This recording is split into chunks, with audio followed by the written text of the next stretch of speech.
In this video, let's talk about what intelligent things you can do to boost your reviews right from inside the book, meaning you do really nothing outside, no like Facebook promotion or off book promotion. This is inside your book. So first of all, don't shoot yourself in the foot by making people have a worse experience than they should. People don't like it and get irritated when you promote too early. As a rule of thumb, give value first. I know it's easy for me to say that, and I know it might seem obvious, but you know what else is obvious? That many people, when they're selling products like books or like anything else, they want to sell their other things and they're very eager to sell. And when they're very eager to sell, that eagerness translates into selling too early, irritating clients. So don't do this. Don't put your other book list or other suggestions or collecting email addresses or anything like that at the front of your book. You might get a little bit of higher conversion on those things, maybe, but you'll irritate a lot of people and you will get bad reviews for that. And of course, your book will rank lower and you'll get less sales. So long term, this will actually have a negative impact on your book, even if in the short term, it gives you a little bit of a tiny boost. Promote your books only at the end after the book is over. That's where you promote. Now, here's what you can do to begin getting people to engage with you. And when they engage with you, you can ask them for their review. If they don't engage with you, they won't ask for a review. Of course, you can ask for a review right inside the books. It's really rare that they'll actually do the review. And it's uncommon for people to ask for reviews right inside the books. So you can ask people to email you for feedback as well. The main problem is that, you know what people do? They never email with feedback. You can kind of create a story about it, say, hey, you're looking for suggestions for the next draft, and that might give a tiny bit of an increase to your ask for feedback, but it still won't make that tremendous difference.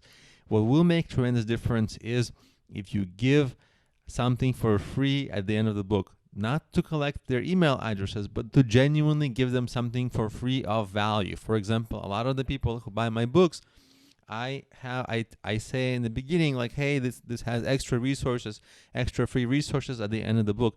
Some of the free resources are things like, oh, they have to email me for in order for me to send them the resource or some things like that, just so I can get in touch with them.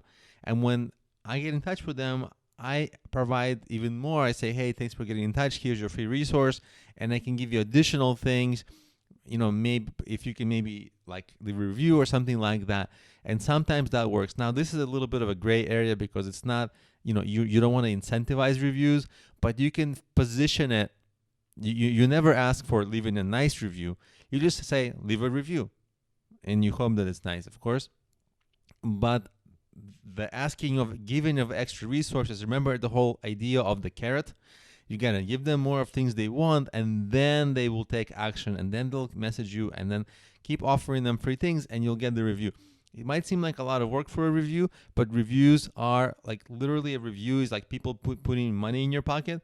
So it's literally a smart long-term strategy. So now here's the extra carrot that I really like doing in my books. When you write your book, if it's a novel, this won't work necessarily, but let's say it's a how-to book or a business book or something else, or how to, anything. So if it's a how-to book, people want to accomplish something. So what you want to do is put exercises in the book, which is a very natural thing to do in such a book. It actually makes the book better. And what you can then say is you'll give feedback on this exercise if people email you, and if they really want to accomplish whatever the book promises, they will email you if you offer to provide extra help to them. And this is something I do in my business planning book, in my marketing planning book, in my mobile app marketing book. People want to write a better business plan, create a better mobile app marketing app, and promote a strategy right for their apps. So they want this. They really want it. And so they email me a lot. When I say a lot, about 5 to 10% of the people who get the books email me which is actually a really big number considering that most people who get the books don't even start reading it. It's like that with all consumer products. You know how it is. You get it, you buy something, you use it once in your life, or you never pick it up, and because it was a spur of the moment thing.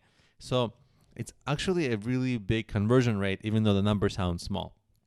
So these people email me and contact me, and then some of them get in a longer engagement, longer conversation with me, and then at some point I ask for a review, but only after I've provided a lot of help. And I don't ask for a review in exchange for anything. I just ask for a review randomly because, after I feel that the person got a lot of help, but they would have never contacted me and they would have never gone through all that help with me if I didn't offer this to them. So the exercise in the course and me reviewing the exercise is actually something that really makes a tremendous difference in how many natural reviews I get with people that I get in touch with. So that my exercise for you is to come up with your own exercise that's your carrot to put into the book. And if you'd like to post your carrot into the description, into the discussion of the course, we can actually talk about it and I can give you my thoughts on it if you can explain what you're doing.